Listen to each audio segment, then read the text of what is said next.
500 টাকার নোটটা বাড়িয়ে দিতেই তরুণ অটোওয়ালার মুখটা তোম্বা হয়ে গেল। মাস 6 হলো ছেলেটা এই স্ট্যান্ডে অটো চালাচ্ছে। এর অটোয় পারতপক্ষে উঠতে চায় না মিষ্টি, কিন্তু আজ বাড়ি থেকে বেরোতে এত দেরি হয়ে গেল যে উপায় রইল না। সামনে দিয়ে আসছে দেখে তাড়াতাড়ি হবে ভেবে উঠে বসেছে। একটু এদিক ওদিক হলেই লোকটা এমন টেরাবাঁকা কথা শোনায় যে মাথা গরম হয়ে যায়। কলেজে ঢুকে বন্ধুদের দেখার পরও মাথা ঠান্ডা হতে চায় না। এমনকি ক্যান্টিনের বল্টুদার হাতে বানানো ডিমের পুর দেওয়া অমৃত চপও মাথা ঠান্ডা করতে পারে না। আজকেও ঠিক তাই হলো। 500 টাকার নোটটা বাড়িয়ে দিতেই, কি দিদি, ভাঙতি নেই বুঝি সঙ্গে? তা থাকবে কি করে বলুন? আপনারা কোটিপতি লোক, 500 হাজারের নিচে কথাই বলেন না। আর আমরা হলাম গিয়ে ফুটপাতবাসী। 500-র বড়সড় নোট কঞ্চিত কখনো চোখে দেখিনি। খামোখা অটোয় কেন ওঠেন বলতে পারেন? বড়লোক মানুষ, নিজেদের 4 চাকা কিংবা ওলা ওবের করে যাবেন। দেখতেও ভালো লাগবে, ঝামেলাও কমবে। ব্যঙ্গের হাসি হেসে ব্যস্ততার সুরে বলল ছেলেটা। সময় নেই একদম, খুচরো দিন, খুচরো দিন। বলছি ইউপিআই হবে? আরে ম্যাডাম, আবার বড়লোকিয়া না। আমরা গরিব মানুষ, ক্যাশে বাঁচি, ক্যাশে মরি, বুঝলেন? মাথা নিচু করে দাঁড়িয়ে রইল অপর্ণা। বেরোনোর সময় বাবা বলেছিল বটে, কিন্তু তাড়াহুড়োর মধ্যে ভাঙতি নিতে ভুলে গেছে সে। এবার কি হবে? খুচরো না থাকার জন্য কি সবার সামনে অপমানিত হতে হবে? হঠাৎ সেখানে দেবদূতির মতো এসে দাঁড়ালো শ্রীপর্ণা। নির্ঘাত পরের টোটোয় এসেছে। কিরে, ব্যাগে খুচরো নেই বুঝি? একটা 20 টাকার নোট বাড়িয়ে দিল। নিন। ঝামেলা না করে একদম থাকতে পারেন না, তাই না? ইউপিআইটাও তো লাগাতে পারেন। পেমেন্টের সময় এত ঝামেলা হয় না। নগদ কারবারে বিশ্বাস করি, বুঝলেন? আপনি বললেন পেমেন্ট হয়ে গেছে, আমি দেখলাম ঢোকেনি, ব্যাস বচসা শুরু। সত্যি বলতে কি, ঝামেলা তো আপনারাই শুরু করেন ম্যাডাম। যখন প্রতিদিনই অটোয় চড়তে হয় তখন ব্যাগে খুচরো রাখারই দোষ তোর। আপনারা রাখবেন না, নামার সময় ঝামেলা করবেন, বাধ্য হয়ে আমাদের মুখ খারাপ করতে হয়। শেষ পর্যন্ত সব দোষ হয় বেচারা অটোওয়ালার। প্রতিদিন হাজার হাজার টাকার ভাঙতি দেওয়া কি আমাদের মতো দিন আনা দিন খাওয়া পাবলিকের পক্ষে সম্ভব? আপনারাই বলুন না।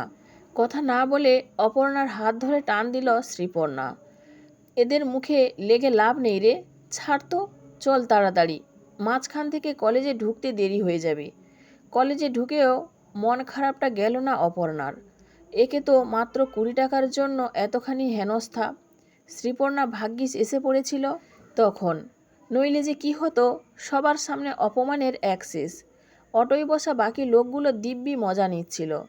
আর কোনোদিন ওই ছেলেটার অটোয় উঠবে না সে। তা কলেজ যেতে যত দেরিই হোক না কেন। সারাদিনের ক্লাসের পর মনটা বেশ ফুরফুরে হয়ে গেল।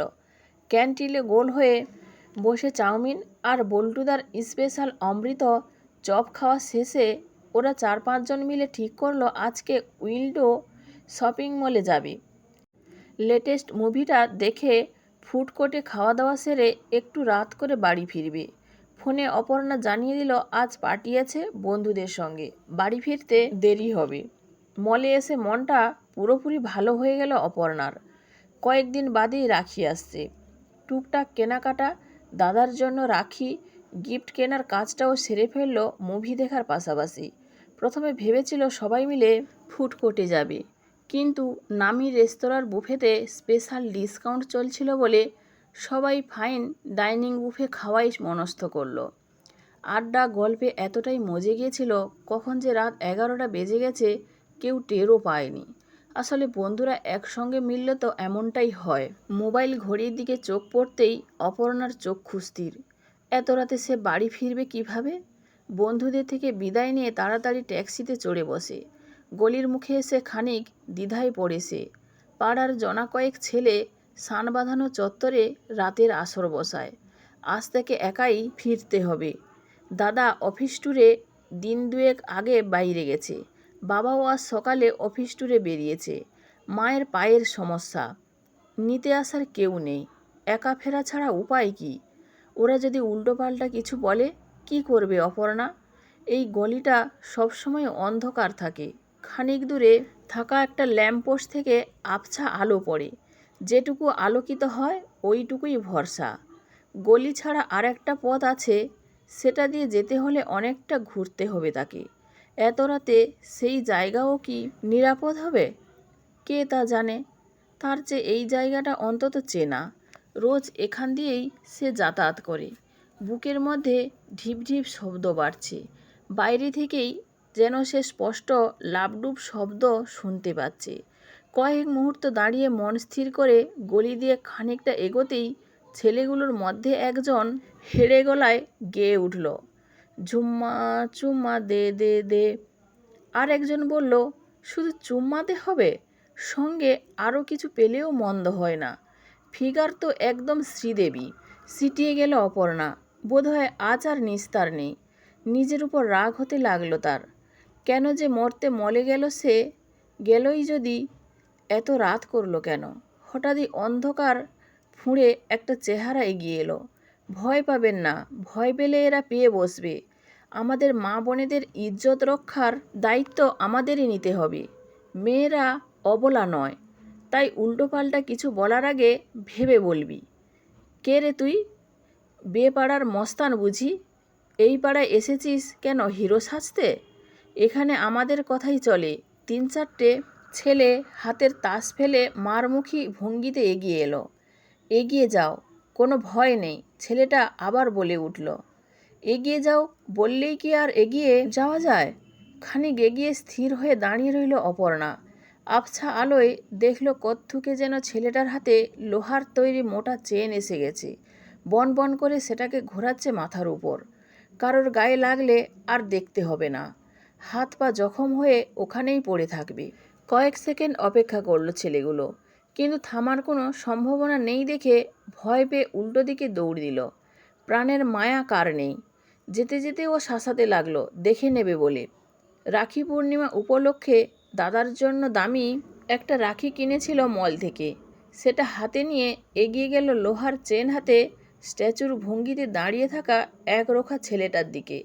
কবজিতে বাঁধতে বাঁধতে বলে উঠল, বোনের ইজ্জত রক্ষা যে করে সেই তো আসলে দাদা হওয়ার যোগ্য। যোগ্য দাদার হাতে এই বোন আজ রাখি বেঁধে দিল। ল্যাম্পপোস্টের আবছা আলোয় ছেলেটার মুখে এসে পড়েছে। সেদিকে তাকিয়ে থমকে গেল অপর্ণা। বিব্রত মুখে বলল, আপনি? অটো চালানো আমার পেশা, সেখানে আমি পুরোপুরি পেশাদার। কিন্তু কোনো মেয়ের সম্মানে যখন আজ আসে, সেখানে বাধা দেওয়া প্রতিটা মানহুস সম্পন্ন মানুষের কর্তব্য। আর আমি এখানে ঠিক সেটাই করেছি। দুটোকে কিন্তু গুলিয়ে ফেলবেন না। কাল সকালেও যদি খুচরো আনতে ভুলে যান, তাহলে ভুলেও আমার অটোয় উঠবেন না। আবার আজকের মতো অনেকগুলো কড়া কথা শুনতে হবে। আর একটা কথা। সামান্য থামল ছেলেটা।